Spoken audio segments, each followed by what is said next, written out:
ACIM Insights, Lesson 26. My attack thoughts are attacking my invulnerability.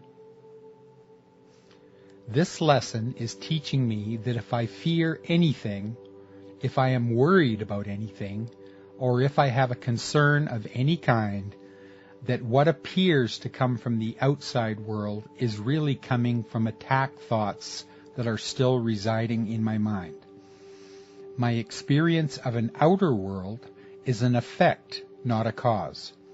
If I think I am vulnerable in any way, it is because I am still holding on to attack thoughts. It is very powerful to have this understanding. What I think of as real in this life journey shows me where there is still a need to heal my mind. Now, instead of continuing with these effects, I can change my mind by handing over all thoughts of duality, all thoughts of attacking or being attacked, to the Holy Spirit to be undone. I have a way out of the seemingly endless spiral of thinking that I am weak and vulnerable in a dangerous world. Now I know that this simply is not true. In truth, all is love, so all that is real is invulnerable. In the introduction to the Course, Jesus says, nothing real can be threatened and nothing unreal exists. It is only my own attack thoughts that give me the dream experience of being attacked or vulnerable. I can change my thoughts, and I am thankful that this is so. I am willing to look at all the places where I am concerned or afraid and realize that these thoughts are an attack upon myself. I can take each situation to the Holy Spirit. I can receive a correction in my perception. This process of taking each concern, no matter how mild it may seem to the Holy Spirit, is important. Each baby step takes me one step closer to returning me to my true identity as love and nothing else. This lesson is making it very clear that if I perceive vulnerability anywhere, that is an attack on myself. I have forgotten who I am. I am forgotten that I was created by love as love.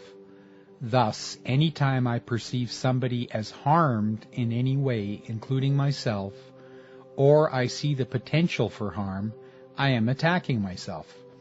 I could not perceive weakness if I did not perceive weakness in myself first. In reviewing my thoughts, it is clear that there are many areas in my thoughts where I perceive weakness. I have established many defenses to protect myself. I think about ways to avoid confrontation. I think about taking vitamins to stay healthy. I think about financially preparing for a secure future. I think about what might happen to my body if one thing or another occurred. Thoughts like this pass through my mind many times a day in different forms. Sometimes they seem to be about me.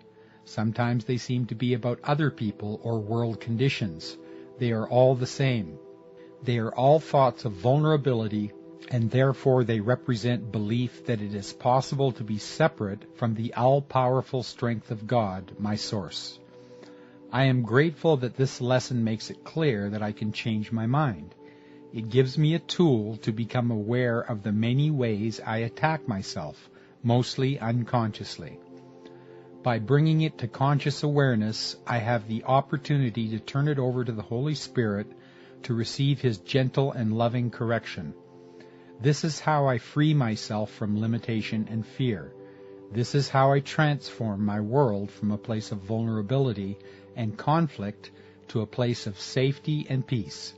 The more I practice this lesson, the more I will become aware of ways that I limit myself with my thoughts, so that I can turn these thoughts over to Holy Spirit to receive His healing light.